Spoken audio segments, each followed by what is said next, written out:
YCP senior నేత మాజీ మంత్రి కాకాని గోవర్ధన్ రెడ్డిని పోలీసులు అరెస్ట్ చేశారు. క్వార్జ్ అక్రమ మైనింగ్ కేసులో ఆయన్ను అదుపులోకి తీసుకున్నారు. మరోవైపు కాకాని అరెస్టుపై వైసీపీ నేతలు తీవ్ర ఆగ్రహం వ్యక్తం చేస్తున్నారు. కాకానికి హాని తలపెడితే పరిణామాలు తీవ్రంగా ఉంటాయని వైసీపీ నేతలు కూటమి ప్రభుత్వాన్ని హెచ్చరించారు. అరెస్టులతో వైసీపీని అణగదొక్కాలంటే ప్రజల నుంచి తిరుగుబాటు తప్పదని, కుట్రలతో నిరాధారమైన కేసులు పెడుతున్నారని ఆగ్రహం వ్యక్తం చేశారు. ఏపీలో కూటమి ప్రభుత్వం అభివృద్ధిని పక్కన పెట్టి ప్రతిపక్షంపై కక్షపూరితంగా వ్యవహరిస్తుందని ఆరోపించారు. మాజీ మంత్రివర్యులు వైఎస్ఆర్ కాంగ్రెస్ పార్టీ అధ్యక్షులు కాకాని గోవర్ధన్ రెడ్డి గారి మీద 2 నెలల క్రితం కేసు కట్టడం జరిగింది.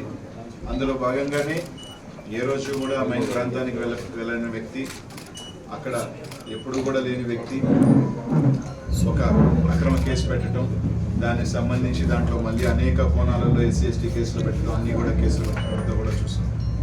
కానీ ఖచ్చితంగా ఒక అక్రమ కేసు పెట్టినప్పుడు, ఒక తప్పు కేసు పెట్టినప్పుడు ప్రతి ఒక్క పౌరుడికి కూడా దాన్ని ఖచ్చితంగా కోర్టులో ఛాలెంజ్ చేసే రైట్ ఉంటుంది.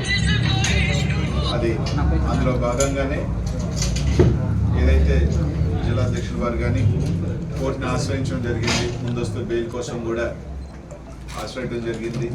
అందులో భాగంగా కోర్టు సెలవులు రావటం, కొద్దిగా హైకోర్టులో కూడా కొంచెం పెండింగ్ ఉండటం, అందులో భాగంగానే ఈరోజు మీ మీడియా ముఖంగా అందరి వేళ గోవర్ధన్ రెడ్డి గారిని అరెస్ట్ చేశారని చెప్పి కూడా చూస్తానే వింటా ఉన్నాం. అదే కొంత అధికారులు కూడా ప్రెస్లో కూడా కొంత పోలీస్ అధికారులతో మాట్లాడితే కూడా అరెస్ట్ చేశామని చెప్పి చెప్పడం కూడా జరుగుతుంది. ఈరోజు ఒకటి అడుగుతా ఉన్నాం, సరే రైట్, అరెస్ట్ చేసిన తర్వాత తప్పకుండా ఏ విధంగా కొట్లాడాలి, ఏ విధంగా జ్యుడిషియల్లో ఫైట్ చేయాలనేది మాత్రం తప్పకుండా చేస్తాం. తప్పకుండా వైఎస్ఆర్ కాంగ్రెస్ పార్టీ పక్షాన అందరం కూడా జిల్లాలో ఉన్న నాయకత్వం అందరం కూడా గోవర్ధనానికి అండగా ఉంటాం. ప్రతి ఒక్కరూ కూడా వైఎస్ఆర్ కాంగ్రెస్ పార్టీలో కుటుంబంలో ప్రతి ఒక్కరు కలిసి ఏదైతే జరుగుతుందో వాటి మీద కలిసికట్టుగానే మేము ఇచ్చేస్తాం.